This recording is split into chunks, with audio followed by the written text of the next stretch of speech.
मला वाटतं ह्याच्यापेक्षा कुठली असंवेदनशील गोष्ट आणि घटना असू शकत नाही.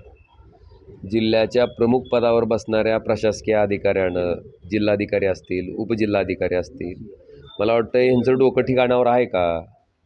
की आपण कुठल्या परिस्थितीतनं जातो आहे?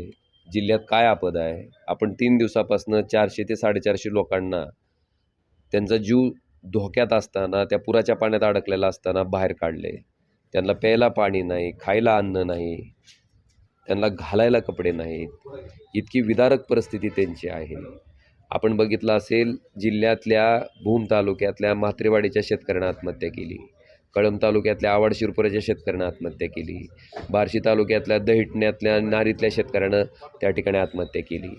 अशा पद्धतीने शेतकरी आत्महत्या करत असताना आपण त्या शेतकऱ्याला सरकारी मदतीचे सोपस्कार पार पाडून सरकारी मदत कशी त्याच्याकडं तातडीनं पोचेल, त्याला आपल्याला धीर कसा देता येईल, त्याला आधार कसा देता येईल, मला वाटतं हे कर्तव्य आपलं त्या ठिकाणी पहिलं असणं गरजेचं आहे.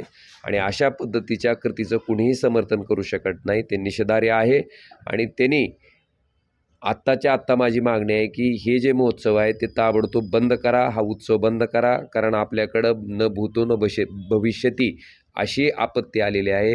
प्रचंड प्रमाणात शेतकरी आर्थिक तणावात आहे, आर्थिक अडचणीत आहे. त्याला भ्रांत आहे की बँकेकडनं घेतलेली कर्ज भरायची कशी, लेकराच्या शिक्षणाचा कर्ज भागवायचा कसा. जी दुभती जनावरं होती ती डोळ्यात देखत त्या ठिकाणी पुरात वाहून गेली, त्याचं नुकसान भरून काढायचं कसं. त्याच्यामुळं अशा आर्थिक विवंचनेत अडकलेला शेतकरी त्या ठिकाणी आत्महत्या करत असेल तर आपण आपल्या मनानं, आपल्या संवेदनशील मनाला विचारून आपण केलेली कृती आपल्याला जर त्या ठिकाणी योग्य वाटत असेल तर ह्याच्यापेक्षा मला वाटतं जिल्ह्याचं दुर्दैव असू शकत नाही. आणि अशा पद्धतीचं असंवेदनशील वागणं, अधिकारी असो किंवा आम्ही लोकप्रतिनिधी असो, हे कुणालाही शोभनीय नाही. आणि निश्चितपणे ह्याचा करावा तेवढा निषेध कमी आहे.